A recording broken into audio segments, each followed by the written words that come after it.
Eh bien, bonjour à toutes. J'espère que vous avez apprécié les tutos que j'ai postés pour apprendre le braille. Voici donc le dernier qui résume tout ce que vous avez déjà vu. Cependant, il ne concerne que l'écriture et non pas toute la structure de la phrase, ni de la façon dont on compte, etc. Donc, pour rappel, le braille porte le nom de son inventeur, c'est-à-dire Braille. Alors, qu'est-ce que le braille ? Il s'agit d'un système d'écriture qui permet aux aveugles ou les malvoyants de lire grâce à des points en relief. Ceux-ci sont faits bien grâce à une tablette et un poinçon. Là, vous en voyez une ici. Voilà. Et cela s'appelle ce qu'on appelle l'embossage. C'est-à-dire qu'on fait un point, ça fait une petite bosse, et pour ça que ça s'appelle l'embossage. Alors la tablette, comme vous le voyez, est constituée de cellules. Voilà. Et dans chaque cellule, il y a une possibilité d'embosser jusqu'à 6 points. D'ailleurs, vous voyez, là, je vous montre une cellule agrandie. Donc, vous pouvez embosser jusqu'à 6 points. Alors, avant de commencer cet alphabet, je rappelle que ces leçons sont données pour les voyants, parce que les malvoyants, ils ont vraiment besoin en général d'un accompagnateur qui les aide, ou alors si vous pouvez leur apprendre, ce sera tout aussi bien. Alors, l'écriture se fait toujours de droite, vers la gauche. Alors, cet alphabet, il est constitué de plusieurs séries. Et si on connaît la première série, finalement, tout va très très vite après, parce que tout découle de cette première série. Donc voilà la première série. Donc je rappelle que c'est toujours dans le sens de l'écriture. Ce n'est pas dans le sens de la lecture. Donc normalement, dans le sens de la lecture, le point que vous voyez ici, on pourrait dire qui se situe à la place 4, eh bien c'est s'écrit donc à la place 4, mais se lit à la place 1. Donc, voilà le A, le B, le C, le D, le E, le F, le G, le H, le I et le J. Donc je repasse, parce que c'est très important de connaître la première série, puisque tout va découler après, la suite va découler de cette première série. Voilà.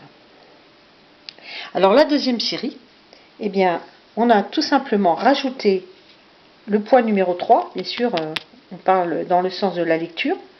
Dans l'écriture, on va la mettre à la place 6. Donc vous voyez, le A,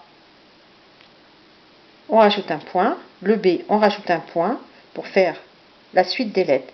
Alors on retrouve donc le K, le L, le M, le N, le O, le P, le Q, le R, le S et le T.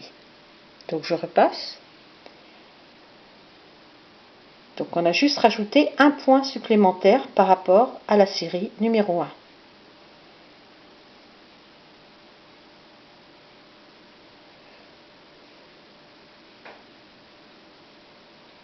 Alors, la série numéro 3 maintenant, on ne va pas rajouter un point mais 2 points. Vous voyez, on est bien toujours au A, on va rajouter les points 3 et 6. Alors là c'est bien, c'est toujours au même endroit. Donc on va avoir la lettre U, V, X. Alors le W à l'époque n'existait pas. C'est pour ça que il n'existe pas. Braille à son époque ne l'a donc pas inventé, mais il a été rajouté pour plus tard sur une autre série. Alors on a le X, on tombe donc tout de suite sur le X, le Y, le Z. Alors après, pour continuer sa série, eh bien il a commencé à faire, on va dire, des accents, enfin des signes un peu particuliers, comme le CCDI, le E accent aigu, le A accent grave, le E accent grave et le U. Je rappelle que le U, dans cette série, n'est utilisé dans la langue française que pour un seul mot, c'est-à-dire le ou bien, ou accent grave, le lieu. Alors là, bien sûr, c'est le lieu. Alors après, donc je repasse.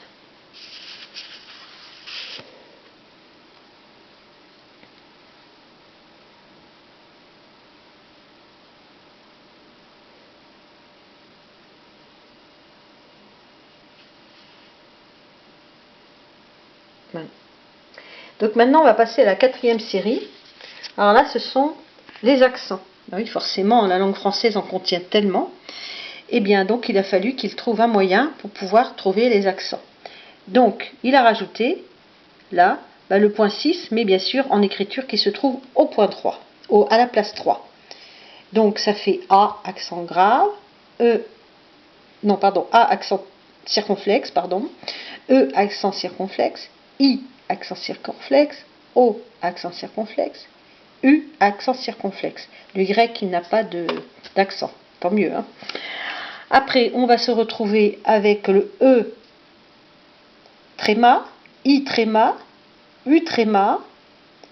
Après, on va tomber dans E, O pris dans le E. Voilà. Donc, je ne sais pas pourquoi il a fait comme ça, mais bon. Ouais, il a certainement eu ses raisons aussi. Alors, si on rajoute ici ce point, le point 6, qu'on met dans une cellule toute seule, hein, et après, on va réécrire les mêmes lettres, les mêmes accents, et ça va faire des chiffres.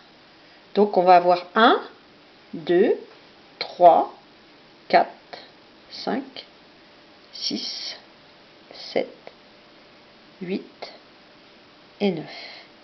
Voilà. On rajoutera aussi le W, c'est vrai, j'ai oublié. J'ai oublié, dans la série, il faut rajouter le W qui est là. Bien. Alors, W, voilà. Alors après, dans la 5e série, alors attendez, je vais repasser quand même.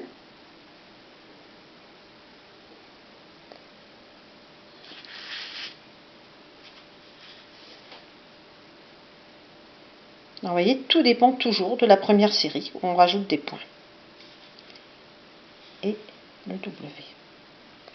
Alors maintenant, on va voir la série 5e.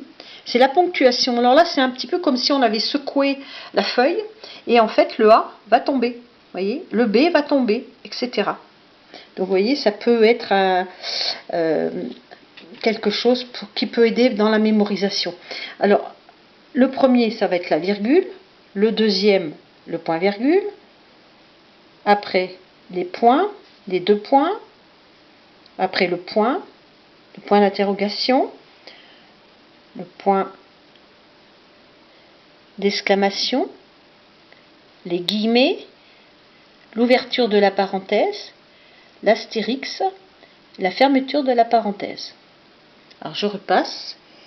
Voilà, le tout, c'est de savoir où se situent quand même les points, la suite, parce qu'en fait, virgule, point, virgule, tout ça, il faut se rappeler que c'est dans cet ordre-là.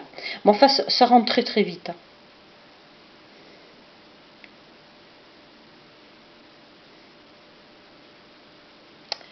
Alors, il y a des points qui ne font partie d'aucune série, les voilà.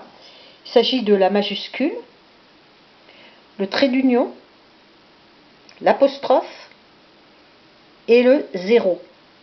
Alors, en tout, il y en a 13 points qui ne rentrent pas dans les séries, mais en fait, les 4 les plus usités, hein, les autres sont occasionnels, comme par exemple les fins de vers, ou des signes mathématiques.